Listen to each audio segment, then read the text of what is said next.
ان کے ساتھ میں اور ہیری بھی اندر گئے۔ گریڈی ہاؤس خاصا وسیع و عریض مکان تھا، اوپر نیچے ملا کر اس میں 15-16 کمرے تھے۔ 1 گھنٹے میں ہم نے مکان کا ایک ایک کونا چھان مارا، لیکن نہ تو ہیری کا بچہ نظر آیا اور نہ ہی پال ملا، جبکہ مجھے یقین تھا کہ وہ دونوں اسی مکان میں تھے۔ شاید یہاں کوئی خفیہ جگہ بھی تھی۔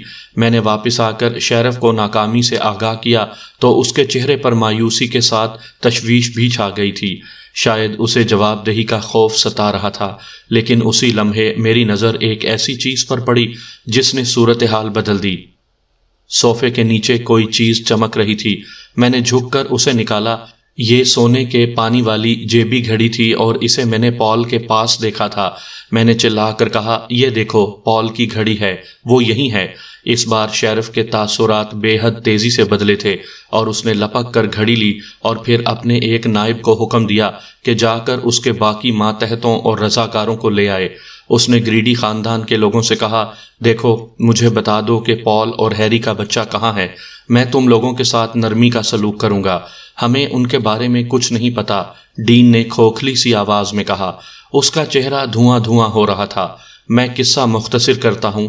ماتحتوں اور رضاکاروں کے آتے ہی شیرف نے مکان کی بھرپور طریقے سے تلاشی لی اور ایک خفیہ تہہ خانہ تلاش کر لیا، جہاں نہ صرف ایلن اور اس کا بھائی سیباسٹن موجود تھے بلکہ پال بھی ایک طرف بندھا پڑا تھا۔ افسوسناک بات یہ تھی کہ ان 2 درندوں نے ہیری کے نومولود بچے کو پتھر کی ایک سل پر لٹا کر ذبح کر دیا تھا اور اس معصوم کا خون پیالے میں بھر کر شیطان کے بندر نما بت کو اس سے غسل دیا تھا۔ یہ فٹ بھر لمبا ویسا ہی بت تھا جیسا کہ مجھے ہنری اور جولیا کے گھر سے ملا تھا۔ ایلن اور سیباسٹن چوغا نما لباس پہنے ہوئے تھے اور ان کے گلوں میں سیاہ ڈوریوں سے بندھے ویسے ہی مجسمے لٹک رہے تھے۔ جب وہ مکینزا کو اغوا کرنے گئے تھے تو ہنری سے ہاتھا پائی کے دوران ایک مجسمہ ڈوری سے نکل کر گر گیا تھا اور انہیں خبر بھی نہیں ہوئی تھی۔ ایلن اور سیباسٹن ہی جولیا اور ہنری کے قتل اور مکینزا کے اغوا میں ملوث تھے۔ معصوم بچے کی لاش دیکھ کر مجھے ننھا مکینزا یاد آ گیا۔ اسے بھی اسی طرح مکروہ بت کی بھینٹ چڑھا دیا گیا تھا جو شیطان کا تھا۔ جب ایلن اور سیباسٹن کو گرفتار کیا جانے لگا تو ایلن نے چلا کر کہا تھا، شیطان دیوتا تمہیں تباہ کر دے گا۔ فساد کے خطرے کے پیش نظر شیرف نے شہر سے بھاری نفری منگوا لی تھی، ورنہ علاقے کے لوگ مشتعل ہو کر گریڈی خاندان کے کسی فرد کو زندہ نہ چھوڑتے۔ ہیری اپنے بچے کی لاش دیکھ کر غم و غصے سے دیوانہ ہو گیا تھا۔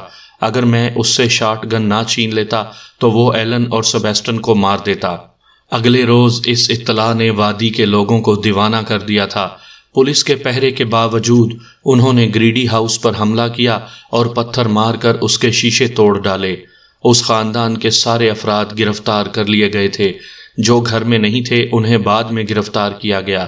انسپیکٹر گریڈی اطلاع پاتے ہی فرار ہو گیا تھا، لیکن 1 مہینے بعد اسے سرحد پار کرتے ہوئے گرفتار کر لیا گیا۔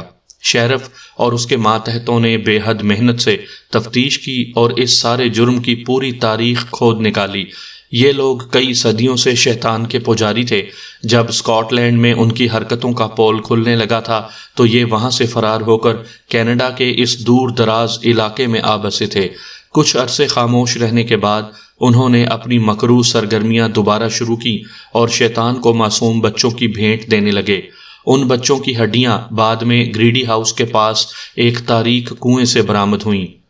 گریڈی خاندان کے 17 افراد پر مقدمہ چلا، لیکن سزا صرف 6 کو ہوئی۔ ایلن اور سیباسٹن کو ان کے 4 بیٹوں سمیت سزائے موت سنا دی گئی اور اس پر عمل درآمد بھی ہو گیا۔